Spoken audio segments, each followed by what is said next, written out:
কিন্তু ও কোমর বেঁধে ঝগড়া করেই যাচ্ছে তো করেই যাচ্ছে, এক নম্বরের ঝগড়ুটে। জেসিকা, আলভি সরি বলা সত্ত্বেও তোমার সাথে ঝগড়া করছো কেন?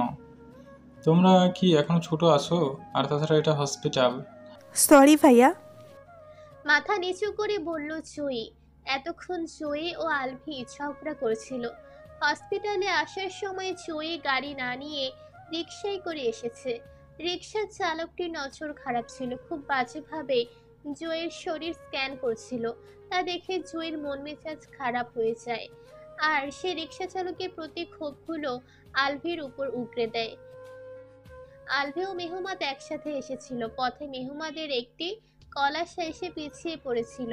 কথা শেষ করে এসে দেখে জয়ী ও আলভি কোমর বেঁধে ঝগড়া শুরু করেছে। সময়টা মাঝরাত। হঠাৎ একটি দুঃস্বপ্ন দেখে আমার ঘুম ভেঙে যায়। প্রচণ্ড অস্থিরতা কাজ করছিল ভেতরে, পানি পিপাসায় গলা শুকিয়ে আসছিল। বিছানা থেকে উঠে টেবিলের কাছে গিয়ে পানির বোতলটা হাতে নিয়ে দেখি পানি নাই। তাই নিজের ভেতরে সাহস সঞ্চার করে বোতলটি নিয়ে ডাইনিংয়ে চলে গেলাম পানি নিতে। দাদির রুম পার হওয়ার সময় দাদিও একটি লোকের কথোপকথন কানে আসে। ড্রাগসগুলো ঠিকমতো বর্ডার পার হয়েছে? জি ম্যাম, সব কাজ ঠিকমতো হয়েছে, কিন্তু একটা সমস্যা হয়েছে। কি সমস্যা? আমেনা চৌধুরী ভ্রু কুঁচকে জিজ্ঞাসা করলেন। আসলে ম্যাম, সেদিন মেয়েগুলোকে নিয়ে আসার সময় মনে হচ্ছিল কেউ আমাদেরকে ফলো করছে, কিন্তু ভালো মতো চেক করে কাউকে পেলাম না।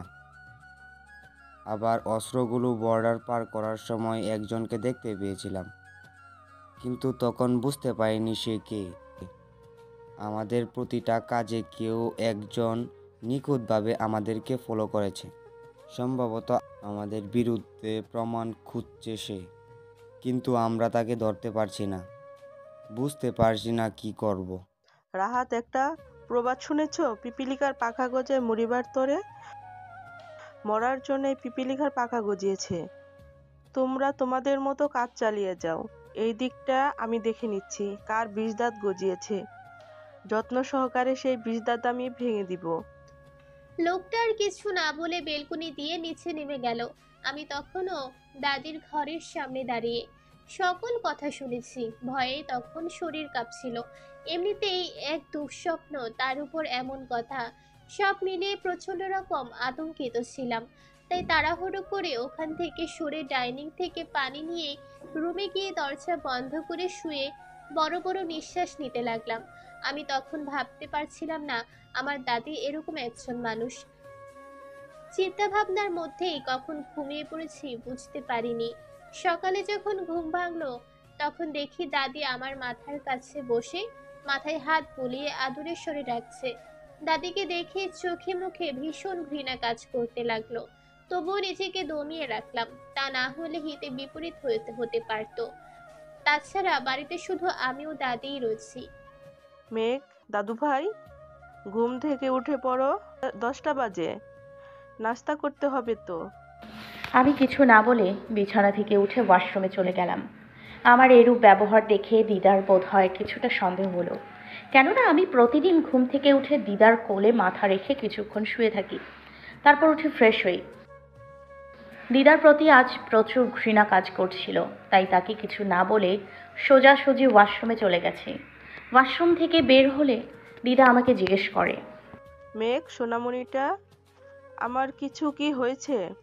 তোমাকে কি এরকম বিষণ্ণ দেখাচ্ছে? না দিদা, তেমন কিছু হয়নি। আসলে সারা রাত প্রচুর মাথা ব্যথা করছিল, ঠিকমতো ঘুম হয়নি, তাই ভালো লাগছে না। আমার কথা শুনে দিদা অস্থির হয়ে জিজ্ঞাসা করলো, আমাকে তাহলে ডাক দাও। কি নে? কেন? ইস, আমার সোনাটা সারাটা রাত কতটা কষ্ট পেয়েছিল। তুমি তো প্রতিদিন ঘুমের ঔষধ খেয়ে ঘুমিয়ে পড়ো, তাই তোমাকে ডাক দেইনি। আচ্ছা সোনা, এখন নিচে আসো, নাস্তা খেয়ে ওষুধ খেয়ে নাও, তাহলে ভালো লাগবে। আচ্ছা চলো। নিচে গিয়ে নাস্তা করে মাথা ব্যথার জন্য একটি ঔষধ খেয়ে নিলাম। বিছানায় শুয়ে শুয়ে ভাবছিলাম কিভাবে কি করব। প্রথমত বাসায় আমি একা, তোমাদের কারো আসার কোনো খোঁজ খবর ছিল না। অনেক দুশ্চিন্তায় পড়ে গিয়েছিলাম। তখনই মনে হলো কেউ আমার বেলকনি দিয়ে প্রবেশ করছে। আমি ভয় পেয়ে বিছানা থেকে উঠে দাঁড়ালাম। হুডি, মাস্ক ও ক্যাপ পরা একজন আগন্তুক আমার সামনে এসে দাঁড়ালো। আমি কাঁপা কাঁপা কণ্ঠে তাকে জিজ্ঞাসা করলাম, কে আপনি? তখন একটি নারী কণ্ঠ আমাকে আশ্বস্ত করে বলল, মেঘ, ভয় পেও না, আমি তোমাকে কিছু করব না। আমি এখানে তোমার কোনো ক্ষতি করতে আসিনি, তোমার সাহায্য চাইতে এসেছি। হুডি মাস্ক ক্যাপ করার কারণে আমি বুঝতে পারিনি আগন্তুকটি ছেলে ছিল নাকি মেয়ে, কিন্তু কণ্ঠস্বর শুনে বুঝতে পারলাম ইনি একজন নারী। উনি ওনার মাথার ক্যাপ মাস্ক খুলে আমার বিছানায় বসলেন, সাথে আমাকে বসার জন্য ইশারা করলেন। আমি চুপচাপ তার পাশে গিয়ে বসলাম। কিছুক্ষণ নিস্তব্ধতার পালন করে উনি আমাকে বলল, আমার নাম নীলা, আমি একজন সাংবাদিক। আমি দীর্ঘ সময় ধরে ব্ল্যাক মাম টিমের বিরুদ্ধে প্রমাণ জোগাড় করছি। ব্ল্যাক মেম্বার টিমের এমন একটি গ্যাং যেটা সকলের ধরনার খারাপ কাজের সাথে জড়িত। নারী পাচার, আগান ট্রাফিং, অস্ত্র পাচার, ড্রাগস, এমনকি খুন সহ আরও বিভিন্ন অপকর্মের সাথে জড়িত এই টিমের দুজন লিডার অনেক আগেই আমরা কাছে এক্সপোজ হয়েছিল, কিন্তু মেইন লিডারের কোনো খোঁজ পাচ্ছিলাম না। কিন্তু কিছুদিন আগে জানতে পারলাম এদের মেইন লিডারকে। এই টিমের মেইন লিডারকে? আর যে দুজনকে আপনি চিনতে পেরেছেন তারা কারা? আয়েশা বেগম ও ইরফান শেখ। আর এই টিমের মেইন লিডার তোমার দাদি আমিনা চৌধুরী। মেঘ তখন অস্থির হয়ে বলল, আয়েশা বেগম তো আমার মা, উনিও এসব কাজে জড়িত রয়েছেন। আর এই ইরফান শেখটা কে? আয়েশা বেগম তোমার মা। আর এই ইরফান শেখের এখনো পরিচয় জানতে পারিনি। আমাকে তোমার সাহায্যের প্রয়োজন। আমি জানি তুমি এখনো অনেক ছোট, কিন্তু তুমি চাইলে আমাকে সাহায্য করতে পারো। আপনি আমাকে বলুন, আমি যথাসাধ্য চেষ্টা করব আপনাকে সাহায্য করার জন্য। আমি চাই এসব আবর্জনা সমাজ থেকে পরিষ্কার করা হোক, যতই সে আমার মা হোক অথবা দাদি। তারা পাপ করেছে, জঘন্য পাপ। এজন্য তাদের শাস্তি পাওয়া অনিবার্য। তোমার কাছ থেকে আমার এমনটাই আশা ছিল। নীলা তার প্যান্টের পকেট থেকে একটি পেন ড্রাইভ বের করে মেঘের হাতে দিয়ে বলল, আমার বেশি সময় নেই। আমি জানি যে কোনো মুহূর্তে ওদের হাতে ধরা পড়ব। এই পেনড্রাইভ এদের সকল অপকর্মের প্রমাণ রয়েছে। তুমি একে নিজের কাছে রেখে দাও। কোনোভাবে যেন ওরা এই পেনড্রাইভের খোঁজ না পায়। আর সময় হয়ে গেছে, এখানে আমি আর বেশিক্ষণ থাকতে পারবো না। তুমি নিজের সবটা দিয়ে পেনড্রাইভটা রক্ষা করিও। তারপর উনি যেভাবে এসেছিলেন সেভাবেই চলে গেলেন। মেঘ থামলো। অসুস্থ শরীর নিয়ে এত কথা বলতে তার অনেকটা অসুবিধে হচ্ছে, গলা শুকিয়ে এসেছে। আদিত্য বোধহয় মেঘের অবস্থাটা বুঝতে পারলো, তাই সে মেঘের কাছে গিয়ে পানির গ্লাস নিয়ে নিচের হাতে পানি খাইয়ে দিল। কিছু মুহূর্ত পর আলভি মেঘকে জিজ্ঞাসা করলো, সেদিন রাতে কি হয়েছিল? আমরা আমরা এসে দাদিকে আঘাতপ্রাপ্ত অবস্থায় হসপিটালে পেয়েছিলাম। সেদিন বাসায় ইরফান শেখ এসেছিল। দাদি আমার কাছে তার বন্ধু ছেলে হিসেবে পরিচয় করিয়ে দিয়েছেন। উনি আমার সাথে কথা বলার সময় বারবার আমার শরীরে হাত দেওয়ার চেষ্টা করছিল, আর লোলুপ দৃষ্টি দিয়ে আমার সর্বাঙ্গ স্ক্যান করছিল। ওনার দৃষ্টিও আচরণ দেখে আমার ঠিক সুবিধার মনে হচ্ছিল না, তাই আমি ওনার থেকে আমার রুমে চলে আসি। উনিও আমার পিছে পিছে চলে আসে, আমার সাথে খারাপ কাজ করার চেষ্টা করে। আমি একটি ফুলদানি নিয়ে ওনার মাথার পিছনে আঘাত করে পালিয়ে যাই। কিছু দূর যেতেই দাদির মুখে কিছু কথা শুনে আমি ওখানেই জমে যাই। আমাদের সম্পর্কে যেহেতু সব জেনে গেছে, তাহলে ওকে বাঁচিয়ে রেখে কি লাভ? ও নিজেই ওর মৃত্যু ডেকে নিয়েছে। আমি তো বলিনি মাঝ রাতে আমার রুমে আড়ি পাততে। ওকে মারার কোনো ইন্টেনশন ছিল না আমার, কিন্তু কি করব, আমি তো আমার বিরুদ্ধে প্রমাণ রাখা পছন্দ করি না। তাই ওকে যে অকালেই মরতে হবে। কথার মাঝে ইরফান এসে বলল, মেঘ পালিয়ে যাচ্ছে। মাথার আঘাতটা বেশ জোরেই লেগেছে, তাই কথা জড়িয়ে যাচ্ছে। ইরফানের কথা শুনে আমিনা চৌধুরী গার্ডদেরকে ফোন করে বলে, মেঘ পালিয়ে যাচ্ছে, তাড়াতাড়ি ওকে খুঁজে বের করে পিস্তলে যতগুলো বুলেট আছে সবগুলো দিয়ে ওর শরীর ঝাঁঝরা করে দাও। আমি ওদের কথা শুনে বাড়ির পেছন দিক দিয়ে জঙ্গলের ভেতর দিয়ে দৌড়তে শুরু করি। কিছু দূর গিয়ে নীলা আন্টির সাথে ধাক্কা লাগে। ওনার দিকে তাকিয়ে দেখি ওনার শরীর দিয়ে রক্ত পড়ছে। উনি আমাকে এখানে দেখে আতঙ্কিত হয়ে বলল, তুমি এখানে কি করছো? আমার পেছনে ব্ল্যাক মেম্বারের টিমের লোকেরা লেগেছে, ওরা তোমাকে দেখলে মেরে ফেলবে। আন্টি দিদা জেনে গেছে আমি ওনাদের সম্পর্কে অবগত, তাই আমাকে মারার জন্য গার্ডরা তাড়া করছে। আমি কোনো রকমে ওখান থেকে পালিয়ে এসেছি। পেনড্রাইভের কথা জানতে পেরেছে? না আন্টি, আমি কাল মাঝরাতে দিদা ও একজন লোকের কথা শুনতে পেরেছি, সেই বিষয়ে অবগত হয়েছেন। আমার কাছে যে পেন ড্রাইভ আছে সেটা জানে না। আমাদের কথার মাঝে অনেকগুলো পদধ্বনির আওয়াজ কানে আসলো। আন্টি আমাকে তার পেছনে আড়াল করে বলল, মেঘ, পালিয়ে যাও এখান থেকে। পেনড্রাইভ কোনোভাবেই ওদের হাতে পড়া যাবে না, পালাও তুমি। কিন্তু আন্টি আপনি। আমার কথা ভাবতে হবে না, তুমি এখান থেকে পালিয়ে যাও। গো ফাস্ট। আমি ওখান থেকে পালিয়ে হাইওয়েতে উঠি। প্রচুর ক্লান্ত হওয়াতে পা আর চলছিল না। প্রচণ্ড শীতের মধ্যেও আমার শরীর ঘেমে উঠেছিল। পাশে একটি ল্যাম্প পোস্ট ছিল, তার নিচে বসে পড়ি। তার কিছুক্ষণ পরেই একটি লোক আমার সামনে এসে কিছু জিজ্ঞাসা করে। আমি ঠিকমতো ওনার কথা বুঝতে পারছিলাম না। আমি সেন্সলেস হয়ে যাই। যখন জ্ঞান ফেরে তখন আমি নিজেকে হসপিটালে আবিষ্কার করি। বাহিরে ঝুমঝুম করে বৃষ্টি হচ্ছে, কিন্তু মেঘটা উপভোগ করতে পারছে না। প্রথমত হসপিটালের বেডে শুয়ে আছে, দ্বিতীয়ত জুঁইয়ের কান্না। মেঘটার অতীতের ঘটে যাওয়া সকল ঘটনা আদিত্য, মেহমান, আলভি ও জুঁইকে বলল। জুঁই প্রথমে চুপচাপ শুনলো, তারপর থেকে ছুড়ে দিল মরা কান্না। আর তার একটাই কথা, আমাকে বেস্ট ফ্রেন্ড হিসেবে মানলে আগে আমার সাথে সব শেয়ার করতে, কিন্তু তাকে কিভাবে বোঝাবে মেয়েগুদের যেন কোনো ক্ষতি না হয়, তাই এই কথাগুলো কারোর সাথেই সে শেয়ার করেনি। কিন্তু এই মেয়ে তো কথা শোনার না। সে তখন থেকে মেঘের পাশে বসে কান্না করেই যাচ্ছে তো করেই যাচ্ছে। এবার আর মেঘের সহ্য হলো না, জোরে একটা ধমক দিয়ে বসলো। জয়ী। সাথে সাথে বুকের কাটা জায়গাটায় টান পড়লো। তা দেখে আদিত্য দৌড়ে মেঘের কাছে চলে আসলো। এই পাগল হয়েছে নাকি? কালকে অপারেশন শেষ হলো আর আজকে এত জোরে কথা বলছো? আর জয়ী, তুমি কি ছোট মানুষ? তোমার কি বোধ বুদ্ধি জ্ঞান নাই?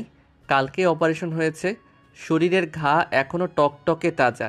বেশি চাপ পড়লে রক্ত বের হওয়ার সম্ভাবনা আছে। তার মধ্যে তুমি এরকম অবুঝের মতো বিহেভ কেন করছো? এখন কান্না থামাও, বিবেক বুদ্ধি দিয়ে কাজ করো। মেঘের আর্তনাদ শোনার সাথে সাথে জয়ের কান্না থেমে গেছে। এতক্ষণে বুঝলো আবেগের বশে কি করে ফেলেছে।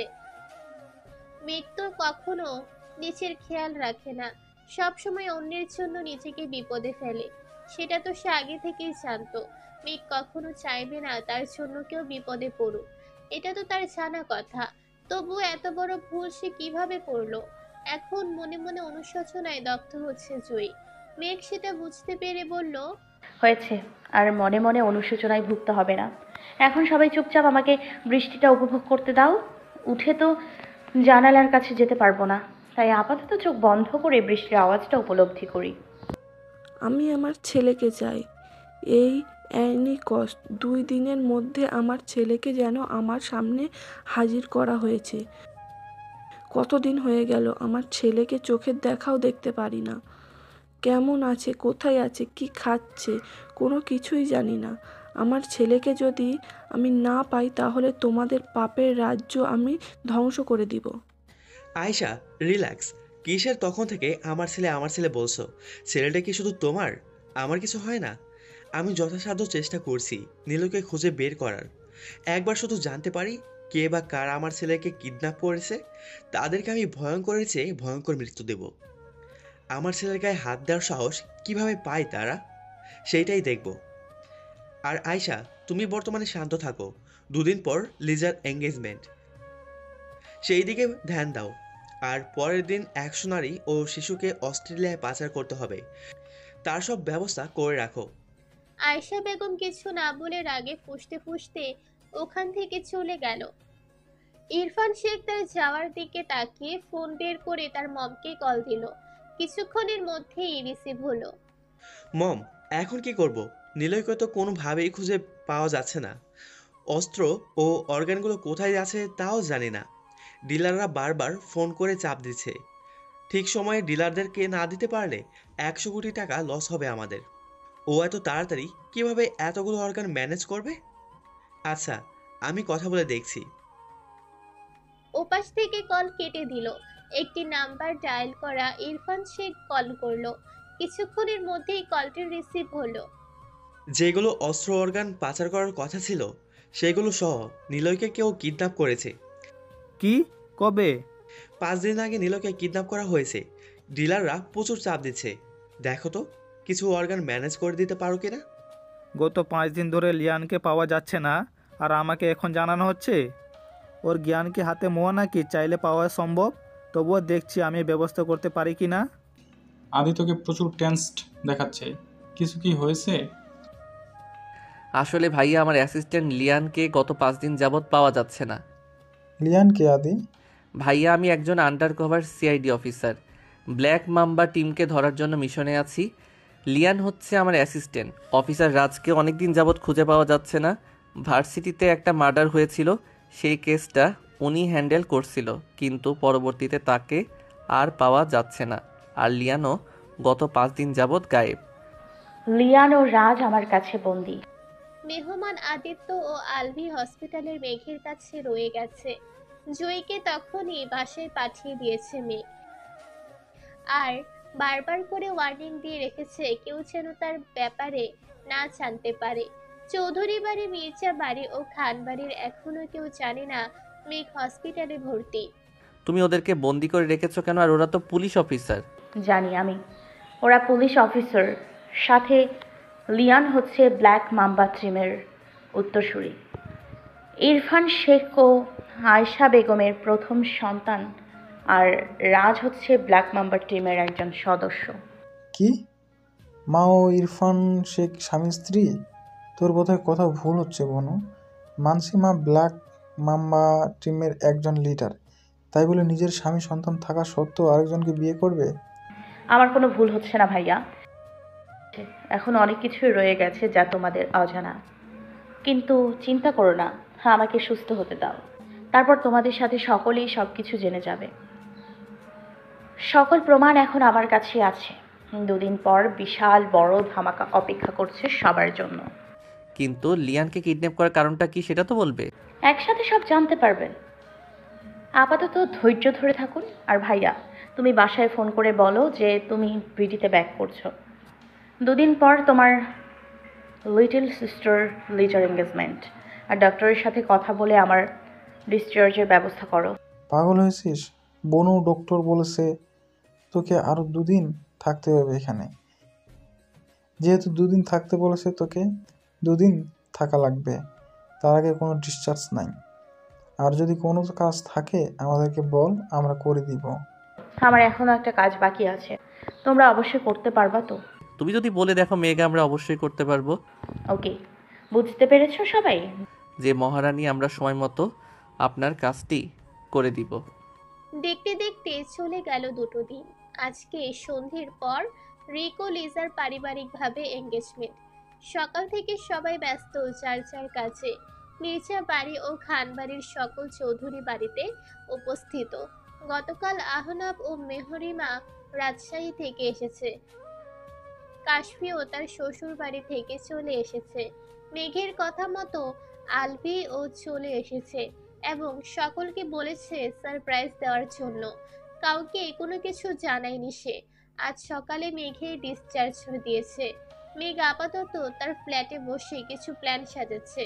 আদিত্য মেহমাদ আপাতত শহরের বাহিরে মেঘের কথা মতো কাজ করছে। Just wait and watch Mrs Chowdhury, আপনার জন্য অনেক বড় সারপ্রাইজ প্লাস ধামাকা অপেক্ষা করছে। সব কিছুর হিসেব হবে। মেঘ হাতে সেই পেন ড্রাইভটি নিয়ে কথাগুলো বলছে। কেমন আছো দিদা? কিছুক্ষণ আগে রিক ও লিজার এঙ্গেজমেন্ট শেষ হয়েছে। সবাই আপাতত ড্রয়িং রুমে বসে একে অপরের কথা শুনছে, বলছে। এরই মধ্যে বাসায় উপস্থিত হলো মেঘ। সোজা আমিনা চৌধুরীর সামনে গিয়ে দাঁড়িয়ে উপরোক্ত কথাটি বলল। কে তুমি? তুমি আমাকে চিনতে পারোনি দিদা, আমি মেঘ। আশিয়ানা আইমান মেঘ চৌধুরী, তোমার ছোট ছেলে আরিফ চৌধুরীর একমাত্র মেয়ে ও তোমার বৌমা আয়েশা বেগমের দ্বিতীয় মেয়ে। মেঘের কথাটি যেন বজ্রপাতের মতো আঘাত হানলো চৌধুরী বাড়ি ও খান বাড়ির প্রত্যেক সদস্যের মস্তিষ্কে। শুধু আলবি, মেহমাদ ও আদিত্য বাদে। এঙ্গেজমেন্ট শুরু হওয়ার 10-15 মিনিট আগেই মেহমাদ ও আদিত্য নিজেদের কাজ শেষ করে চৌধুরী বাড়িতে উপস্থিত হয়েছে। তুমি এসব কি বলছো মেয়ে? আমার মেঘ তো 11 বছর আগেই মারা গেছে। তার লাশকে আপনি দেখেছেন অথবা আপনার ফ্যামিলির কেউ দেখেছে? সে যে মারা গেছে তার কোনো প্রমাণ আছে আপনাদের কাছে? তুমি যে মেঘ, তার কোনো প্রমাণ আছে তোমার কাছে? নিশ্চয়ই এতদিন এখান থেকে আমাদের সব ইনফরমেশন নিয়ে জেনে জানতে পেরেছো আমার ছোট্ট মেয়ে 11 বছর আগে গায়েব হয়ে গেছে। সেই চলে এসেছো আমাদের ছোট মেয়ের খোঁজ। এসব কিছু সম্পত্তির লোভে, আমি শিওর। মেঘ কোনো কিছু না বলে একটি কাগজ বের করে আজহার চৌধুরীর দিকে এগিয়ে দিল। আমি প্রমাণ ছাড়া কোনো কিছু বলি না। আর যদি আপনাদের মনে হয় কাগজটা ফেক, তাহলে আপনারা নিজেরাই পরীক্ষা করে নিতে পারেন। কিসের কাগজ এটা? ডিএনএ টেস্ট, আর এখানে পজিটিভ লেখা আছে। বাবা, এটা ভুল রিপোর্ট, কেননা মেঘের সাথে আমার ডিএনএ টেস্ট মিলবে না। এতক্ষণ পর আরিফ চৌধুরী মুখ খুলল। এতক্ষণ সে মেঘের বলা আমি আরিফ চৌধুরীর একমাত্র মেয়ে ও আয়েশা বেগমের দ্বিতীয় মেয়ে এই কথা হিসেবে মিলাচ্ছিলেন, কিন্তু ফলাফল শূন্য। এই কথাটি ভালোভাবে বুঝতে পারেনি। ওনার ভাষ্য মতে মেঘ তো ওনার মেয়ে না, তাও কেন এই মেয়ে বলল সে তার একমাত্র মেয়ে? কেন বাবা, মেঘের সাথে তোমার ডিএনএ মিলবে না? কারণ মেঘ আমার মেয়ে না, আর এই কথাটি বোধহয় এই মেয়েটি জানে না। আরিফ চৌধুরী মেঘকে উদ্দেশ্য করে বললেন কথাটি। আমি যেগুলো জানি সেগুলো আপনি কেন আপনার ফ্যামিলির কেউ জানে না? আচ্ছা, সে কথা বাদ দিলাম, আস্তে আস্তে এগুলোতে আসা যাবে। এখন আপনি এটা বলেন, আই মিন মেঘ আপনার মেয়ে না কেন? হ্যাঁ ভাইয়া, আমরাও এ কথা জানতে চাই। মেঘ জন্ম নেওয়ার পর থেকে দেখছি মেঘের প্রতি তোমার কোনো দায়িত্ব তুমি পালন করনি, সব সময় গা ছাড়া ভাব নিয়ে চলছো। কিন্তু লিজা আলভির প্রতি এরকম কোনো উদাসীনতা তোমার মধ্যে ছিল না তো? এই মেয়ে আসলে মেঘ কিনা জানি না, কিন্তু আমাদের সবার একটাই প্রশ্ন, কেন মেঘের প্রতি তোমার এত উদাসীনতা ছিল? আজকের প্লিজ তুমি চুপ করে থেকো না, উত্তরটা দাও ভাইয়া। এর কারণ একটাই, মেঘ আমার মেয়ে না। আয়েশা মেঘকে জন্ম দিয়েছেন ঠিকই, কিন্তু মেঘ আমার মেয়ে না। আরিফ, এখন কথা না ঘুরিয়ে সোজা সাপটা কথা বলো। বাবা, মনে আছে আমার, একদিন আমরা সবাই মিলে আমাদের এক আত্মীয়র বাসায় গেছিলাম। আয়েশা কিছুটা অসুস্থ থাকার কারণে আমাদের সাথে যায়নি, তাই আমি তাড়াতাড়ি ওখান থেকে চলে আসি। এসে দেখতে পাই একজন লোক আমাকে দেখে তাড়াতাড়ি বাসা থেকে পালিয়ে যাচ্ছে। লোকটিকে দেখে আমার কিছুটা খাটকা লাগে, তাই আমি তাড়াতাড়ি আমার রুমে চলে আসি এবং এসে আয়েশাকে দেখে হতভম্ব হয়ে দাঁড়িয়ে যাই। আয়েশা বিছানার চাদর ধরে কান্না করছিল। আমাকে দেখে আমাকে জড়িয়ে ধরে বলল সে লোকটি তার সর্বনাশ করেছে। আমি তাকে তখন অনেক কষ্টে সামলেছি, বাড়ির কাউকে কোনো কিছু বলিনি, কেননা তখন সবাই জানতে পারলে আয়েশার উপর মেন্টালি প্রেশার পড়বে, সেটা আমি চাইনি। কিছু মাস পর জানতে পারি আয়েশা প্রেগনেন্ট, তাও 3 মাসের। ওই সময় চাইলে অ্যাবর্শন করা যেত না, অ্যাবর্শন করলে আয়েশার ক্ষতি হতো, তাই আমরা সিদ্ধান্ত নিয়েছিলাম বাচ্চাটিকে রেখে দিতে। সেই বাচ্চাটি হলো মেঘ, আর এই লোকটি মেঘের বায়োলজিক্যাল ফাদার। এর জন্য আমি তাকে 2 চোখের সহ্য করতে পারি না। চৌধুরী বাড়ির সকলে যেন নিজের কানকেই বিশ্বাস করতে পারছে না। মেঘ তাদের রক্তের সম্পর্কের কেউ না, এটা যেন তারা কোনোভাবেই মানতে পারছে না। মেঘকে সকলে যথেষ্ট ভালোবাসতো। আলভি, মেহমাদ, আদিত্য মেঘের দিকে স্তব্ধ নয়নে তাকিয়ে রইল, কিন্তু মেঘ বরাবরের মতোই ভাবলেশীন হয়ে আছে। মেঘ, তুই এগুলো আগে থেকে জানতে? আমি এসব আগে থেকেই জানতাম, কিন্তু কাহিনীর মধ্যে একটু টুইস্ট আছে এবং কিছুটা ভুল আছে। টুইস্টটা হলো, যেই লোকটিকে মিস্টার চৌধুরী দেখেছিলেন উনি আর কেউ না, আয়েশা বেগমের প্রথম হাজবেন্ড ইরফান শেখ। আর ভুলটা হচ্ছে, আমি ইরফান শেখের নয়, মিস্টার আরিফ চৌধুরীর সন্তান। আর লিজা ও লিয়ান হচ্ছে ইরফান শেখের সন্তান। কথাটি শেষ করে আরো একটি পেপার সবার সামনে ধরালো, যেখানে লিজার ডিএনএ টেস্টের রিপোর্ট নেগেটিভ দেখাচ্ছে। আপনাদের বিশ্বাস না হলে পেপার দুটো রিচেক করে নিতে পারেন, অথবা আবার ডিএনএ টেস্ট করতে পারেন, বাট সেটা এখন না, পরে আপাতত আরও অনেক কিছু খোলাসা করা বাকি আছে। এই মেয়ে, তোমার সাহস কত বড় হয়! তুমি একটার পর একটা মিথ্যে কথা বলেই যাচ্ছ। তোমাকে আমি এখনই ঘাট ধাক্কা দিয়ে বের করে দিচ্ছি। এত উত্তেজিত হচ্ছেন কেন? আমাকে না হয় বের করে দিবেন, তার আগে নিজেই প্রাণপ্রিয় ছেলে লিয়ান শেখের খোঁজ করবেন না? সে কেমন আছে, আদৌ বেঁচে আছে কিনা?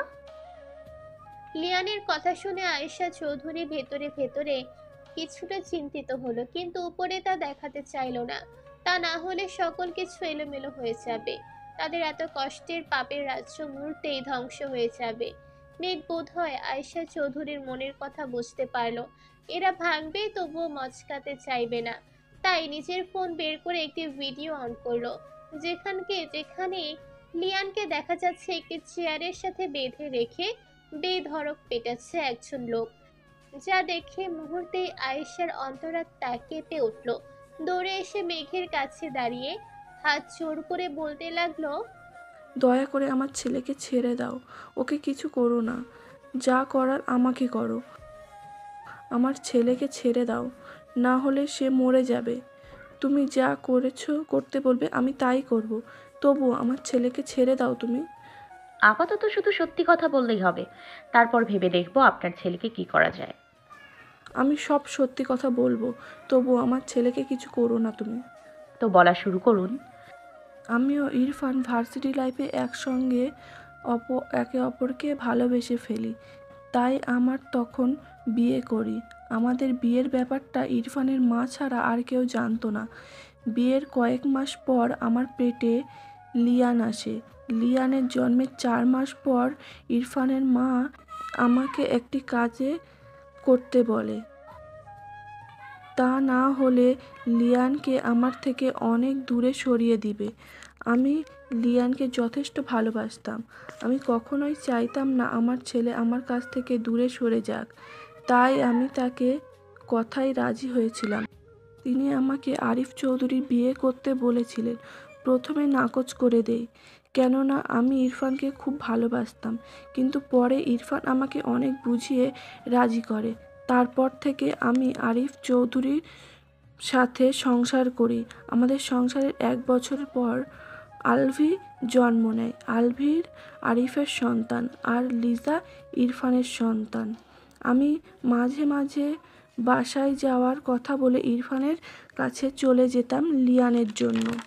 আর সেদিন যখন সবাই চলে যায়, আমি ইরফানকে ফোন করে এখানে ডাকি।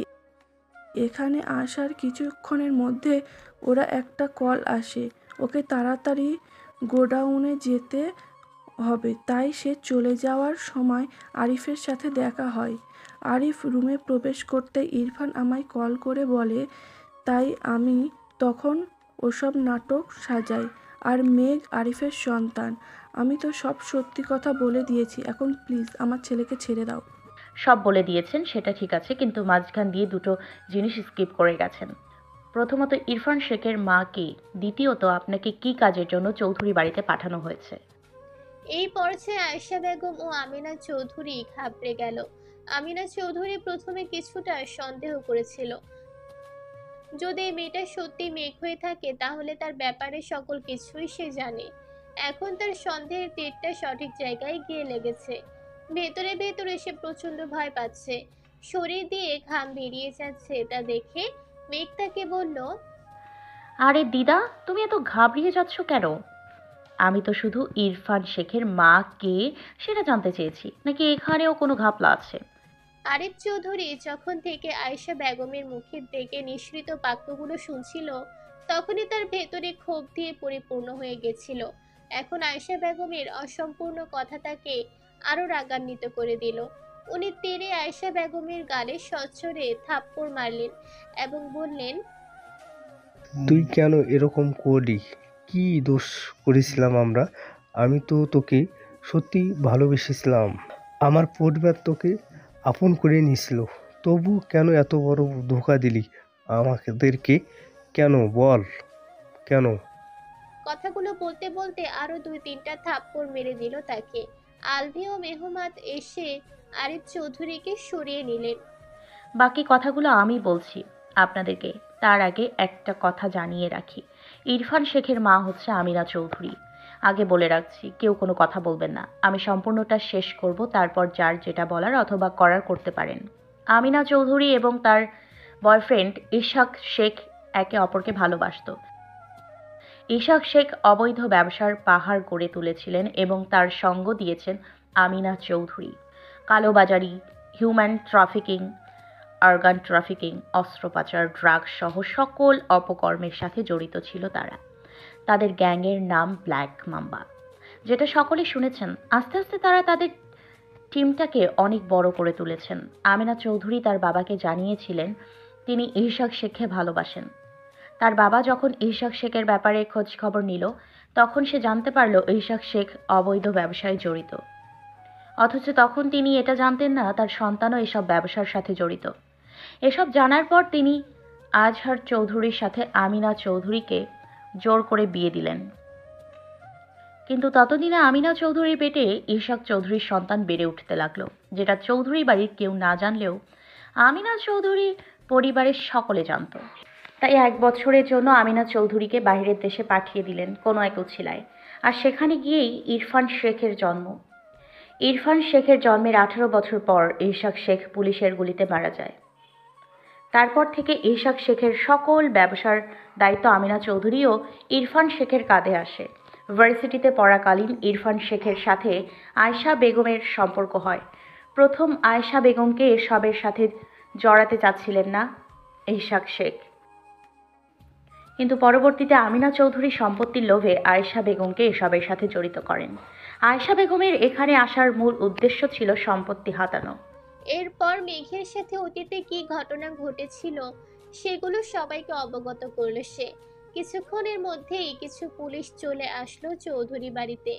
মেঘ তাদেরকে একটি পেন ড্রাইভ দিল এবং বলল, এটির মধ্যে সকল কর্মের প্রমাণ আছে। তারপর তারা আমিনা চৌধুরী ও আয়েশা বেগমকে তাদের সাথে নিয়ে গেল। যাওয়ার আগে আমিনা চৌধুরী বলল, আমার ছেলে তোমাদেরকে ছাড়বে না।